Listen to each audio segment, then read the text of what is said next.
Hello friends, good morning, how are you. I hope आप लोग बहुत अच्छे होंगे और आपकी स्टडी भी बहुत अच्छे तरीके से चल रही होगी। मैं मनीष कुमार आपका इजी केमिस्ट्री पर स्वागत करता हूँ। प्रीवियस लेक्चर में हम लोग केमिकल इक्वेशन के बारे में डिस्कस कर चुके थे। इसके साथ साथ हम लोग rules for writing a chemical equation, what information convey a chemical equation, इन सब के बारे में हम लोग प्रीवियस लेक्चर में डिस्कस कर चुके हैं।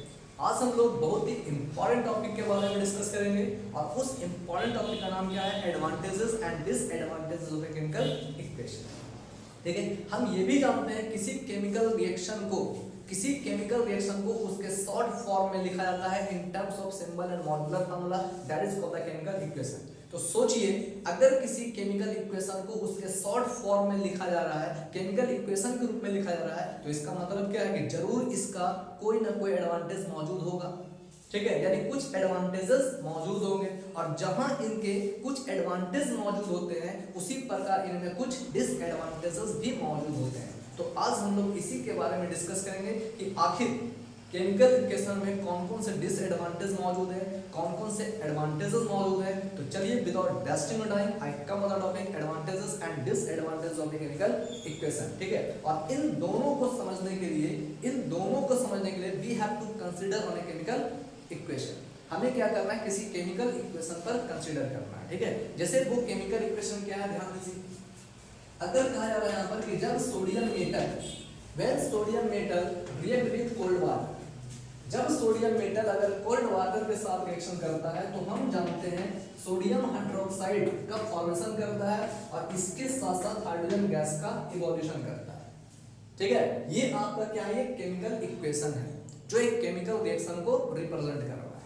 ठीक है, अगर उस केमिकल रिएक्शन को अगर वर्ड में लिखा जाए, अगर उस केमिकल रिएक्शन को अगर वर्ड में लिखा जाए तो हम कैसे लिखेंगे कि when sodium metal reacts with cold water it gives sodium hydroxide with the evolution of hydrogen gas, है ना, with the evolution of hydrogen gas। और अगर इसे वर्ड में लिखेंगे तो हम जानते हैं इसे लिखने में कम से कम 3 से 4 लाइन को ये कवर करेगा। ठीक है, यानी 3 से 4 लाइन में हम इस रिएक्शन को क्या करेंगे, कवर करेंगे अगर इसे वर्ड में लिखते हैं तो। ठीक है, लेकिन अगर इसी केमिकल रिएक्शन को केमिकल इक्वेशन के फॉर्म में लिखा जाता है in terms of their symbol and molecular formula के रूप में लिखा जाता है तो ये केवल एक लाइन को कवर करता है। ठीक है, तो अब आप ये समझ सकते हैं कि केमिकल रिएक्शन को केमिकल इक्वेशन के रूप में लिखना बहुत ही इजी है और इजी अंडरस्टैंडेबल भी है। ठीक है, हम इसको इजीली अंडरस्टैंड भी कर सकते हैं, है ना। तो सबसे पहला इसका जो एडवांटेज होगा, वो एडवांटेज क्या है ना, it is easy in writing. ठीक है, केमिकल इक्वेशन क्या होता है, इजी होता है इन राइटिंग। ठीक है, तो it is easy in writing. ठीक है, एंड अंडरस्टैंड। ठीक है, यानी ये क्या होता है, लिखने में भी इजी होता है और समझने में भी इजी होता है। ठीक है, यानी it is easy in writing and understand to chemical reaction. और केमिकल रिएक्शन को अंडरस्टैंड करने में, समझने में भी क्या होता है, ये इजी होता है। ठीक है, तो सबसे पहला एडवांटेज क्या होगा, it is easy in writing and understand the chemical reaction. और इस केमिकल रिएक्शन को समझना भी इजी बना देता है। ठीक है, तो हम कह सकते हैं सबसे पहला एडवांटेज जो होगा वो आपका ये होगा, it is easy in writing and understand the chemical reaction. ठीक है, सेकंड इसका एडवांटेज देख लीजिए। अभी मैंने क्या बताया कि केमिकल रिएक्शन को लिखने में कम से कम 3 से 4 लाइन को कवर करना है ना, करना होता है, जबकि केमिकल इक्वेशन को लिखने के लिए केवल एक लाइन को कवर करना होता है। ठीक है, यानी इसका मतलब क्या है, हम कह सकते हैं यहाँ पर कि it saves a chemical equation saves time and space। ये क्या करता है, हमारे स्पेस को भी बचाता है और हमारे टाइम को भी बचाता है। हम जानते हैं टाइम इज मनी। ठीक है, टाइम इज प्रीशियस। ठीक है, so we have to encash it, यानी हमें क्या करना पड़ता है, इसे इनकैश करना पड़ता है। ठीक है, अगर टाइम को हम इनकैश नहीं करेंगे, ठीक है, then we become the toy of circumstances. खैर ये सब हटाइए, है ना। तो हम जानते हैं यहाँ पर कि सबसे पहले केमिकल इक्वेशन को, ठीक है, केमिकल इक्वेशन ये क्या करता है, हमारे टाइम को सेव करता है और स्पेस को भी सेव करता है। ठीक है, स्पेस को भी बचाता है। ठीक है। तो यानी हम कह सकते हैं कि second advantages of a chemical equation क्या होगा, it saves time and space. ठीक है, अब सोचिए, अब अगर मान लें कि इस केमिकल रिएक्शन को अगर हम वर्ड में लिख रहे हैं, 3 से 4 लाइन में लिख रहे हैं, तो 3 से 4 लाइन को लिखने में, 3 से 4 लाइन को लिखने में हमें पेपर भी क्या होगा, खर्च होगा। ठीक है, पेपर भी खर्च होगा, ये जो मेरा चौक है ना, ये भी क्या होगा, खर्च होगा। इसके अलावा जो जिस पेन से आप लिखिएगा, जिस इंक से आप लिखिएगा, है ना, वो भी क्या होगा, खर्च होगा, कंज्यूम होगा। ठीक है, यानी इसका मतलब क्या है, इट आल्सो सेव्स, ठीक है, इट आल्सो सेव्स, ठीक है, ये और क्या बचाता है, it also saves ink and paper. ठीक है, ये क्या करता है, ये क्या करता है, इंक को बचाता है, पेपर को बचाता है, ठीक है, चॉक स्टिक को बचाता है, हाँ, यानी इन सब को क्या करता है, ये बचाने का काम करता है, चॉक स्टिक्स। ठीक है, यानी हम कह सकते हैं यहाँ पे it also saves ink and paper. ठीक है, पेपर, चॉक, स्टिक्स, यानी इन सब को क्या करता है, ये सबको भी सेव करता है। ठीक है, so we can say it is also the advantage of a chemical equation. ठीक है, लेकिन अब कहना है यहाँ पर नंबर नेक्स्ट, अब नंबर नेक्स्ट देखिए, ध्यान दीजिए क्या कर रहा है, जो सबसे बड़ा एडवांटेजेस है केमिकल, है ना, केमिकल रिएक्शन का, ध्यान दीजिए, केमिकल इक्वेशन का, केमिकल इक्वेशन का सबसे बड़ा एडवांटेज क्या है, ध्यान दीजिए, ये केमिकल इक्वेशन ये इंडिकेट करता है कि कौन सा केमिकल सबस्टेंस रिएक्शन में पार्टिसिपेट कर रहा है और उसका सिंबल एंड मॉलिक्यूलर फार्मूला क्या है, सिंबल एंड मॉलिक्यूलर फार्मूला क्या है, ये इंडिकेट करता है। ठीक है, केमिकल इक्वेशन और क्या बताता है कि कौन सा केमिकल सबस्टेंस रिएक्शन में पार्टिसिपेट कर रहा है और उस केमिकल सबस्टेंस का सिंबल एंड मॉलिक्यूलर फार्मूला क्या होगा। ठीक है, यानी इसका मतलब क्या है कि इट इंडिकेट्स, यानी it tells us about the symbol and molecular formula, symbol and molecular formula of chemical species taking part in reaction,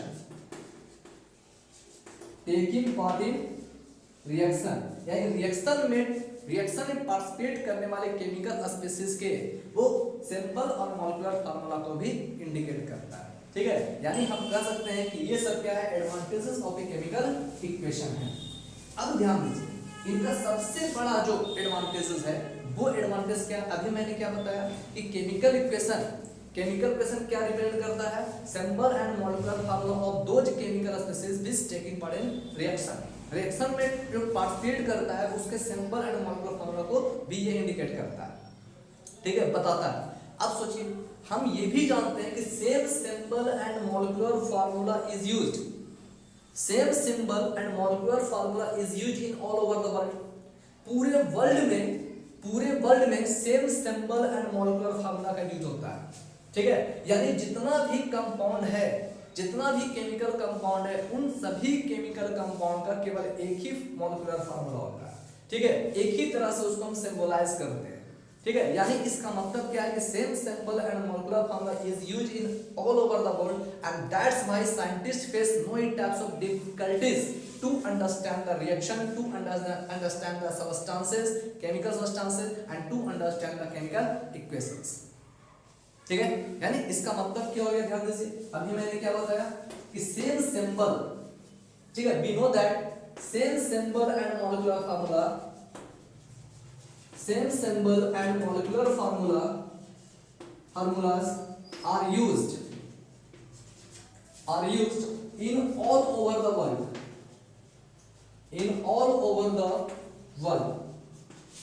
ठीक है, in all over the world. So scientists face no any types of difficulties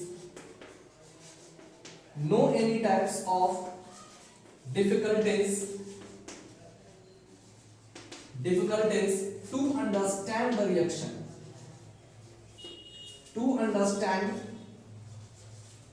the reaction, and to recognize the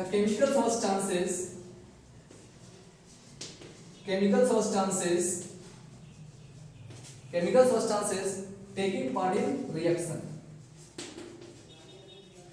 taking part in reaction, ठीक है, यानी जो chemical substance reaction में participate करता है, ठीक है, जो केमिकल रिएक्शन होता है उसको समझने में, उसके केमिकल फार्मूला और इक्वेशन को समझने में, ठीक है, इसमें scientist face no types of problem, वो किसी भी तरह का कोई प्रॉब्लम फेस नहीं करते हैं, ठीक है, क्योंकि हम जानते हैं कि same symbol and molecular formula is used in all over the world, so scientist face no types of difficulties to understand the reaction, उस रिएक्शन को समझने में, जो केमिकल सब्सटेंस यूज हो रहा है उसे रिकॉग्नाइज करने में कोई प्रॉब्लम फेस नहीं करते हैं, ठीक है, so we can say these are the advantages of a chemical equation, यानी ये सब क्या है, केमिकल इक्वेशन का एडवांटेजेस है, ठीक है। अब हम बात करते हैं कि जहां एडवांटेजेस मौजूद होते हैं वहां पर डिसएडवांटेज भी मौजूद होते हैं, तो अब हम लोग डिस्कस करेंगे what are the disadvantages of a chemical equation, हाँ, या हम कह सकते हैं what are the limitations of a chemical equation,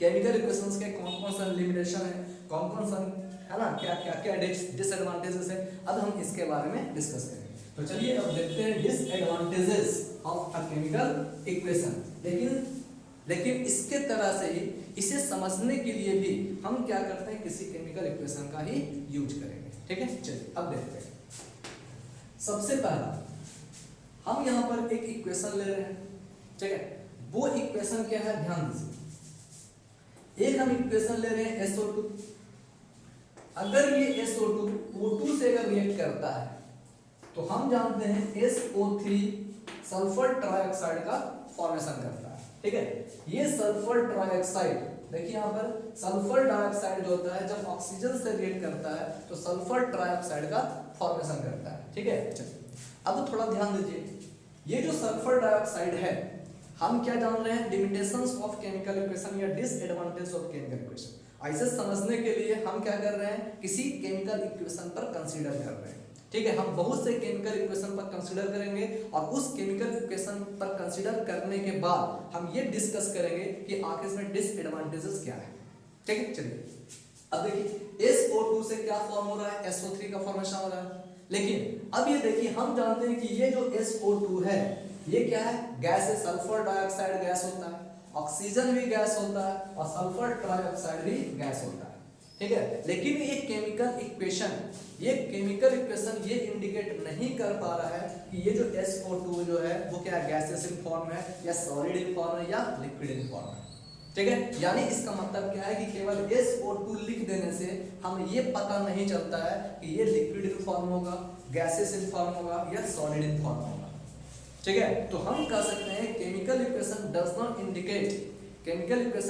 indicate about the physical state of the chemical species take part in reaction, ठीक है, रिएक्शन में जो केमिकल स्पीशीज पार्टिसिपेट कर रहा है या this is being formed as a product, कौन सा केमिकल सब्सटेंस बन रहा है एज अ प्रोडक्ट के रूप में, वो किस फिजिकल स्टेट का होगा, इसके बारे में केमिकल इक्वेशन इंडिकेट नहीं करता है, ठीक है, केमिकल इक्वेशन इंडिकेट नहीं करता, यानी इसका मतलब क्या होगा, इसका सबसे पहला डिसएडवांटेजेस जो होगा, लिमिटेशंस जो होगा, केमिकल इक्वेशन का सबसे पहला डिसएडवांटेज जो होगा वो क्या होगा, ए chemical equation does not indicate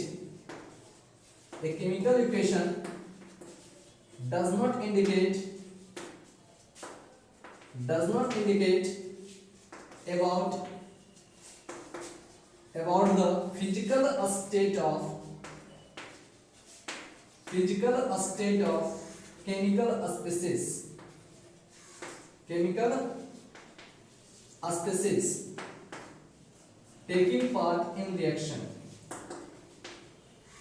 taking part in reaction as reactants and products,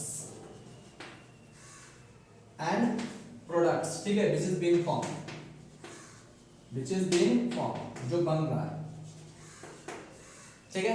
अब कर रहे हैं अभी केमिकल रिएक्शन में जो प्रोडक्ट बनता है या जो केमिकल सब्सटेंस पार्टिसिपेट करता है एज अ रिएक्टेंट के रूप में, उसके फिजिकल स्टेट को केमिकल इक्वेशन में लिखने पर ये इंडिकेट नहीं करता है ना, यानी इसका मतलब क्या हो गया, chemical equation does not indicate about the physical state of the chemical species taking part in reaction as a reactant और product which is being formed, ठीक है, ये क्या का आपका सबसे पहला डिमेरिट है या सबसे बड़ा डिसएडवांटेज ऑफ लिमिटेशंस। ठीक है, अब ध्यान दीजिए हम इसके दूसरे लिमिटेशन पे चलते हैं।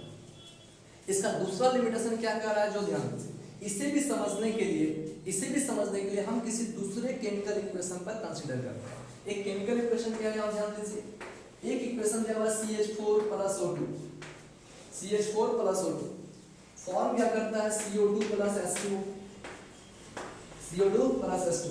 हम जानते हैं कि जब मीथेन को बर्न किया जाता है इन द प्रेजेंस ऑफ ऑक्सीजन, ठीक है, अगर मीथेन को ऑक्सीजन के प्रेजेंस में, एयर के प्रेजेंस में अगर बर्न किया जाता है तो हम जानते हैं यहाँ पर it gives CO2 and H2 with the evolution of heat and light, और इसके साथ साथ हीट और लाइट का फॉर्मेशन करता है and this reaction is known as combustion reaction. और इस रिएक्शन को हम क्या कहते हैं, कंबशन रिएक्शन का नाम देते हैं, क्योंकि इस रिएक्शन में कंबस्टिबल सब्सटेंस को बर्न किया जाता है इन the presence of sufficient amount of oxygen and give heat and light, और इसके साथ साथ वो हीट और लाइट का फॉर्मेशन करता है। So this reaction is known as combustion. इसी कारण इस रिएक्शन को हम कंबशन रिएक्शन का नाम देते हैं। और हम ये भी जानते हैं कि इस कंबशन रिएक्शन में चूंकि एनर्जी का इवोल्यूशन होता है, हीट और लाइट का फॉर्मेशन हो रहा है, एनर्जी बाहर निकल रहा है, तो जब एनर्जी बाहर निकल रहा होगा तो हम ये जानते हैं कि वैसा chemical reaction in which energy is evolved out, जिस केमिकल रिएक्शन में एनर्जी का इवोल्यूशन होता है उसमें हम उस रिएक्शन को क्या करते हैं, एक्सोथर्मिक रिएक्शन करते हैं, और जिस रिएक्शन में एनर्जी एब्जॉर्ब होता है उस रिएक्शन को हम क्या करते हैं, एंडोथर्मिक रिएक्शन करते हैं, है ना। जिस रिएक्शन में एनर्जी का इवोल्यूशन होता है, बाहर निकलता है, उससे हम क्या करते हैं, एक्सोथर्मिक, और जिस रिएक्शन में एनर्जी एब्जॉर्ब होता है उसे हम क्या करते हैं, एंडोथर्मिक। ठीक है, तो अब सोच लीजिए, लेकिन तो हम जानते हैं कि कंबशन रिएक्शन में एनर्जी बाहर निकलता है, ये एक्सोथर्मिक होना चाहिए, ठीक है, होता है, लेकिन इसे हम केमिकल इक्वेशन, इस केमिकल इक्वेशन से हमें पता नहीं चल रहा है कि ये रिएक्शन एंडोथर्मिक होगा या एक्सोथर्मिक होगा। ठीक है, केवल केमिकल इक्वेशन लिख देने से ये पता नहीं चलता है कि इससे एनर्जी का इवोल्यूशन हो रहा है या नहीं हो रहा है। यानी इसका मतलब क्या है, इसका मतलब ये हो रहा है chemical equation also does not indicate about the evolution और एब्जॉर्प्शन ऑफ द हीट। ठीक है, यानी ये इंडिकेट नहीं कर पा रहा है कि यहाँ एनर्जी का इवोल्यूशन हो रहा है या नहीं हो रहा है, हीट इवॉल्व हो रहा है या नहीं हो रहा है, इसके बारे में केमिकल इक्वेशन इंडिकेट नहीं करता। ठीक है, यानी इसका second demerit, second disadvantage, second limitations क्या होगा, ए chemical equation also does not indicate, ठीक है, it also does not indicate, it also does not indicate about the reaction is exothermic or endothermic। ठीक है, यानी it also doesn't indicate the nature of reaction, the reaction is exothermic or endothermic, or in another but we can say it also does not indicate about the evolution of heat or evolution or absorption of heat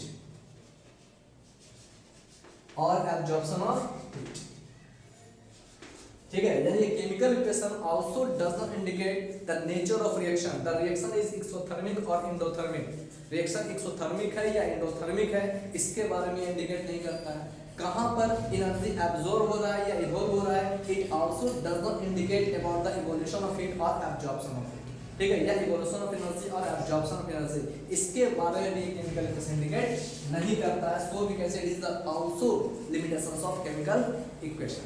ठीक है, अब चलिए हम इसके next limitations के बारे में discuss करते हैं, कुछ और एग्जांपल लेते हैं, है ना।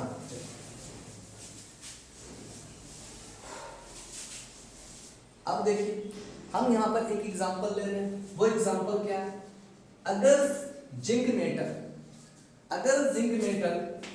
कॉन्क H2SO4 के साथ रिएक्शन करता है, अगर जिंक मेटल कॉन्क H2SO4 है ना, डाइल्यूट H2SO4 के साथ अगर रिएक्शन करता है, ठीक है, तब क्या होता है, हम जानते हैं ZnSO4 प्लस H2 गैस का इवोल्यूशन करता है, प्लस H2 गैस का इवोल्यूशन करता है। ठीक है, अगर जिंक मेटल H2SO4 के साथ अगर रिएक्शन करता है तब क्या करता है, ये ZnSO4 प्लस H2 गैस का इवोल्यूशन करता है। तो हम जानते हैं यहाँ पर हाइड्रोजन गैस बाहर निकल रहा है, ठीक है, इसे बाद में इंडिकेट करेंगे, ठीक है। हम जानते हैं कि एरो से इसको इन्फॉर्म कर सकते हैं, लेकिन अभी हम अगर हम इसे एरो से इन्फॉर्म कर देंगे कि यहाँ पर गैस का रिएक्शन हो रहा है, एरो से इंडिकेट कर रहे हैं, तो वो क्या हो गया, इक्वेशन को इंफॉर्मेटिव बनाना। हम अभी इक्वेशन को इंफॉर्मेटिव नहीं बना रहे हैं, हम इसको ओरिजिनल इक्वेशन के बारे में इंडिकेट कर रहे हैं कि जब जिंक अगर H2SO4 के साथ रिएक्शन करता है तो ZnSO4 प्लस H2 का फॉर्मेशन करता है। और हम ये भी जानते हैं कि ये H2 क्या होता है, गैस ग्रुप में बाहर निकलता है। लेकिन ये केमिकल इक्वेशन ये इंडिकेट नहीं कर पा रहा है कि यहाँ पर जो हाइड्रोजन गैस है वो बाहर क्यों निकल रहा है, ठीक है। ये इंडिकेट नहीं कर पा रहा है, यहाँ पर ये इंडिकेट नहीं कर पा रहा है कि यहाँ से हाइड्रोजन गैस का रिएक्शन हो रहा है या नहीं हो रहा है, ठीक है। हाइड्रोजन गैस यहाँ से बाहर निकल रहा है या नहीं निकल रहा है, इसको इंडिकेट नहीं कर पाता है, ठीक है। यानी इसका मतलब क्या है, केमिकल इक्वेशन का नेक्स्ट लिमिटेशन क्या होगा, ए chemical equation also does not indicate, ठीक है, also does not indicate about the evolution of gas,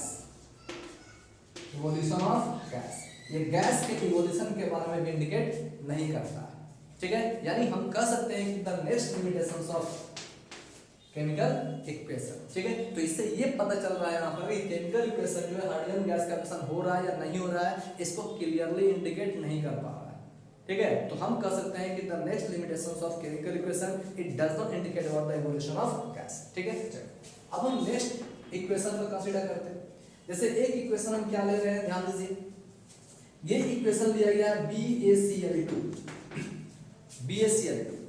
अगर BaCl2 Na2SO4 से रिएक्ट करता है, ठीक है, ये आपका क्या है, बेरियम क्लोराइड जो एक्वस फॉर्म में हमें लेना है, ठीक है।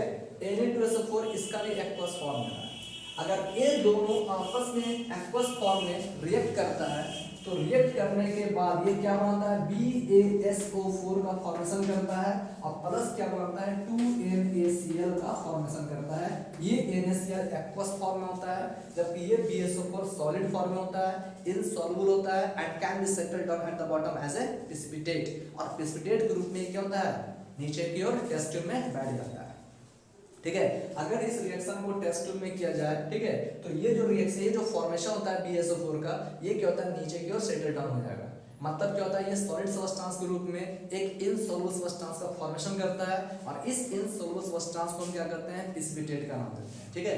यानी यहाँ पर BaSO4 एक व्हाइट प्रेसिपिटेट के रूप में फॉर्म करता है जो नीचे की ओर क्या होता है, सेटल डाउन कर जाता है, ठीक है। So we can say this is the reaction, ये जो रिएक्शन है, this is the reaction example of precipitation reaction.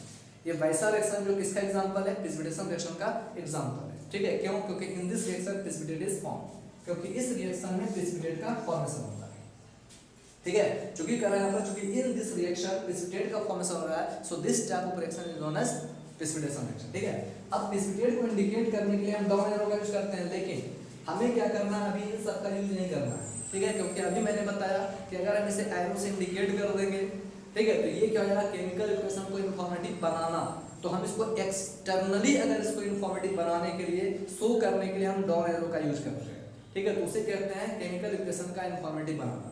तो हमें केमिकल इक्वेशन को अभी इंफॉर्मेटिव नहीं बनाना है, अभी हम इसके एक्चुअल केमिकल इक्वेशन को ले रहे हैं और इसके बाद ये केमिकल इक्वेशन बताता है कि आप इसमें लिमिटेशन क्या है, ठीक है, इसका लिमिटेशन क्या है। तो ध्यान दीजिए, तो BaCl2 जब Na2SO4 के एक्वस फॉर्म से रिएक्ट करता है, ये दोनों एक्वस फॉर्म में होना चाहिए। जब दोनों एक्वस फॉर्म से रिएक्ट करता है तो बनाता क्या है, NaCl का फॉर्मेशन करता है एक्वस फॉर्म में, और ये आपका BaSO4 सॉलिड फॉर्म में फॉर्म करता है जो नीचे की ओर सेटल डाउन होता है और व्हाइट प्रेसिपिटेट का फॉर्मेशन करता है, ठीक है। तो खैर अब ध्यान दीजिए, यानी कह रहा है ये केमिकल इक्वेशन क्या इंडिकेट नहीं कर पा रहा है, ये केमिकल इक्वेशन किसे शो नहीं कर पा रहा है, ठीक है। तो देखिए किसे शो नहीं कर पा रहा है, फॉर्मेशन ऑफ प्रेसिपिटेट। अब यहाँ पर BaSO4 किस फॉर्म में है, ठीक है, प्रेसिपिटेट का फॉर्मेशन हो रहा है या नहीं हो रहा है, इसके इस केमिकल इक्वेशन को देखकर हम ये पता नहीं कर सकते कि यहाँ पर प्रेसिपिटेट का फॉर्मेशन हो रहा है या नहीं हो रहा है, ठीक है। तो chemical equation also does not indicate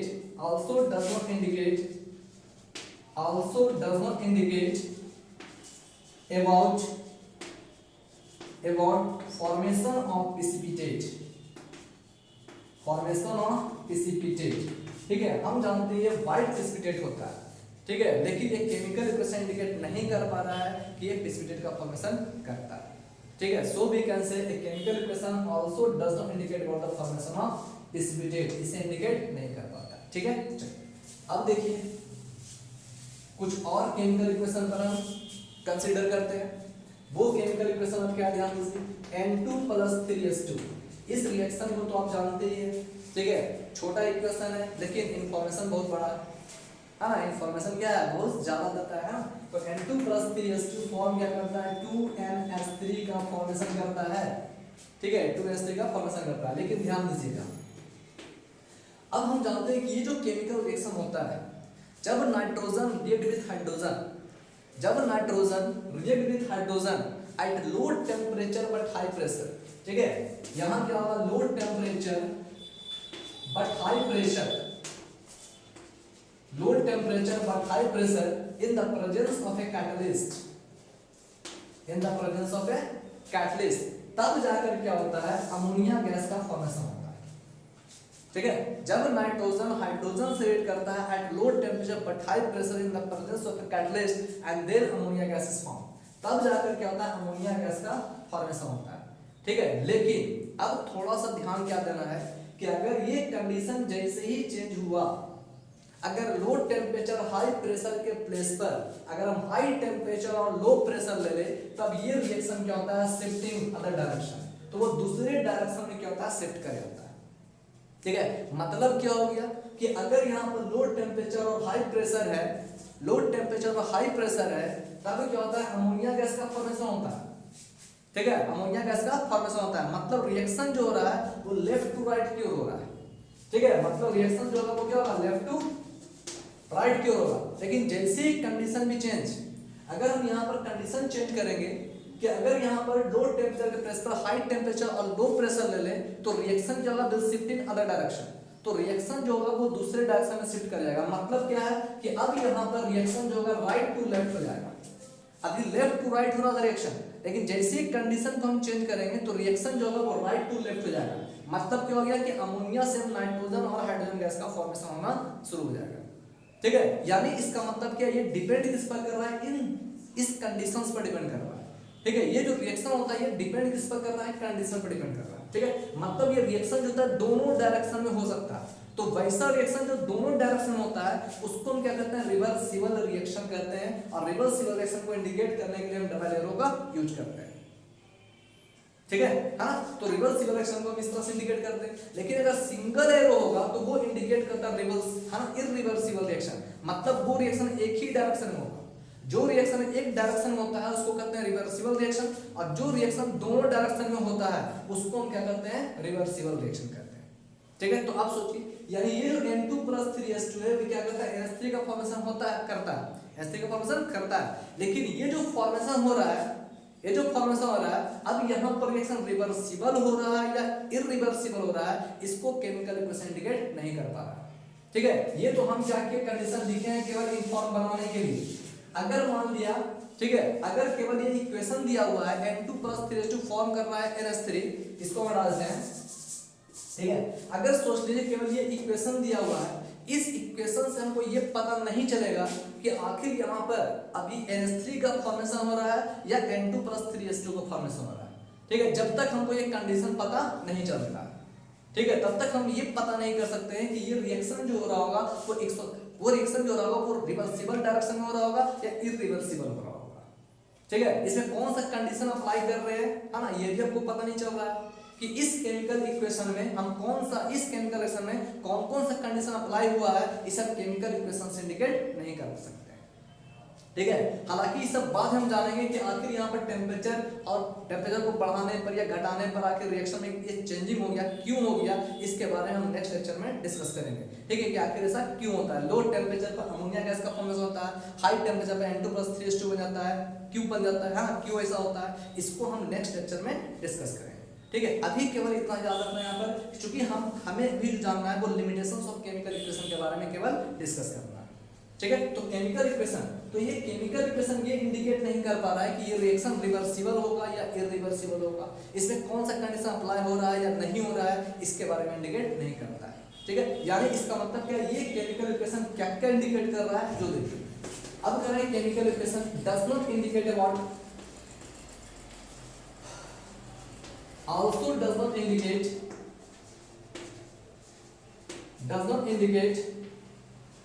about the reaction is reversible or irreversible. Reversible or irreversible.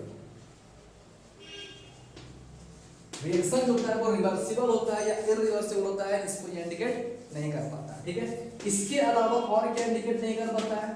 This reaction, this chemical equation also does not indicate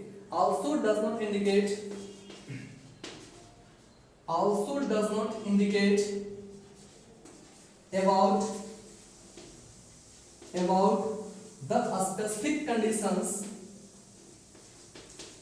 specific conditions which is applied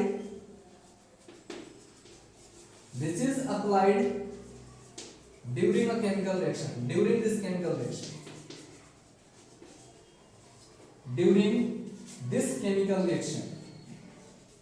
इस केमिकल रिएक्शन के समय कौन कौन सा condition applied होता है, कौन कौन सा स्पेसिफिक कंडीशन अप्लाइड होता है, जैसे टेम्परेचर, प्रेशर, कैटलिस्ट, ठीक है। ये सब जो प्रेशर, ये सब जो कंडीशन अप्लाइड होता है किसी केमिकल रिएक्शन में, उसे केमिकल इक्वेशन इंडिकेट नहीं कर पाता है, ठीक है।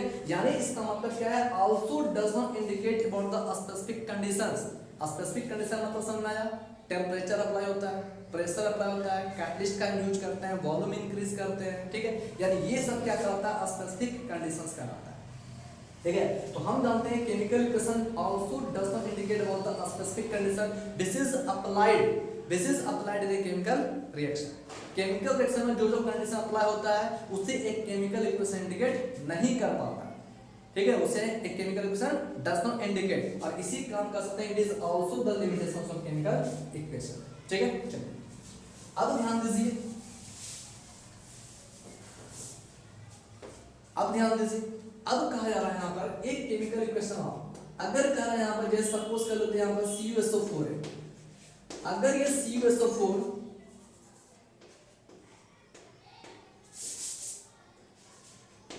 CuSO4 में अगर हम आयरन नेल डिप करते हैं, ठीक है, जब कर रहा है व्हेन CuSO4 जब कर रहा है when iron nail is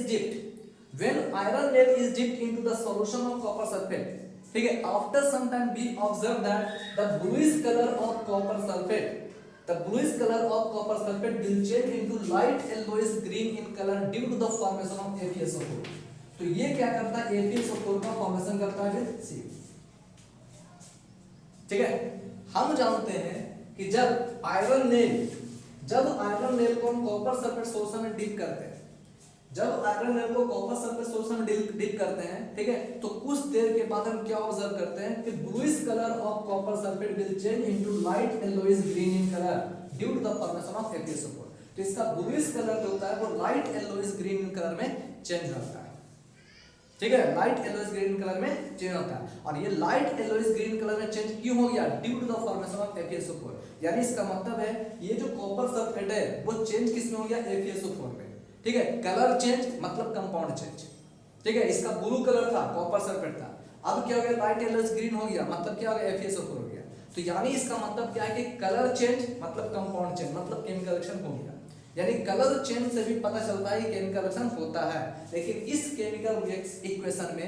chemical equation में ये पता नहीं चल पा रहा है कि आगे इसमें कलर चेंजिंग हो रहा है या नहीं हो रहा है, ठीक है। अगर इसे केमिकल रिएक्शन ग्रुप में एक्सपेरिमेंटली अगर देखा जाए तो हम जानते हैं इसका ब्लूइश कलर लाइट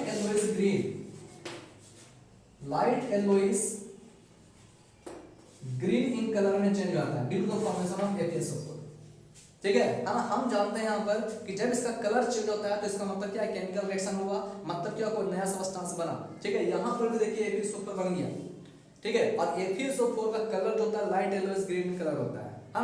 तो अब सोच लीजिए कि यहाँ पर जब ये रिएक्शन होता है तो इस रिएक्शन में कलर चेंजिंग होता है, इस रिएक्शन में एक्सपेरिमेंटली देखा जाए तो कलर चेंजिंग होता है, ठीक है। लेकिन ये केमिकल इक्वेशन, लेकिन केवल अगर इस केमिकल इक्वेशन को अगर देखा जाए, इस केमिकल इक्वेशन को देखा जाए तो इस केमिकल इक्वेशन को देखने से ये पता नहीं चल रहा है कि इसमें कलर चेंजिंग हो रहा है या नहीं हो रहा है, ठीक है। यानी इसका मतलब क्या है? Chemical equation also does not indicate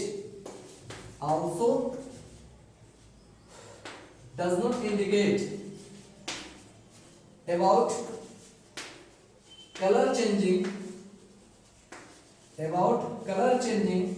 occurring in a chemical reaction,